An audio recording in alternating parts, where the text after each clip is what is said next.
அங்கே என்ன ஆடு மாடுகளா ரூ. 200க்காக இந்த பாடுபடுகிறோம் என கண்ணீரோடு பார்த்திங்கன்னா இந்த தாய்மார்கள் கதறக்கூடிய இந்த நிகழ்வு திருநெல்வேலியில் நடந்திருக்கு. இது பார்த்திங்கன்னா திமுக அதிமுக ஆட்சியுடைய அந்த நீட்சியாகத்தான் பார்க்கப்படுகிறது. தொடர்ச்சியாக தமிழகத்தில் எங்கு கூட்டம் போட்டாலும் அந்த இடத்துல இருக்கக்கூடிய அத்தனை பேரும், அந்த ஒன்றிய கவுன்சிலர், மாவட்ட செயலாளர், அங்கே இருக்க எம்எல்ஏ எம்பி அப்படின்னு மொத்த பேரும் கூடி அங்கே வரும்போது நம்ம அப்படியே என்ன சொல்கிறது, பயங்கரமாக ஏதாவது பண்ணிடுறோன்னு சொல்லிட்டு எல்லாருக்கும் பேனர் கலாச்சாரத்துக்கு எதிர்ப்பு, பேனர் வைக்கிறதுக்கு தடை அப்படின்னு மக்களுக்கு அங்கே பிரச்சனை இருக்குன்னா அதை செய்யக்கூடாதுங்கிறதெல்லாம் ஆளும் அரசாங்கத்திற்கு கிடையாது.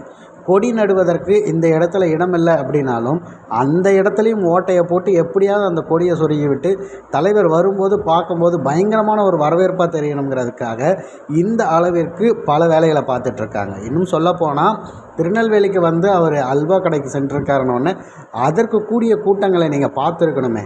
அவர்கள் எல்லாருமே மக்களுக்கு பிரச்சனைகளை பதிவு பண்ண வராங்க. ஆனால் அதை பதிவு பண்ண மட்டும் விடாமல் முழுக்க அவர் இந்த இடத்துக்கு வந்துட்டு போனார், எவ்வளவு எளிமையாக இருக்கிறாருங்கிற அந்த விஷயத்தை மட்டும் மெயின் ஸ்ட்ரீம் மீடியாக்கள்லாம் பார்த்திங்கன்னா பிதற்றி கொண்டிருக்கிறார்கள்.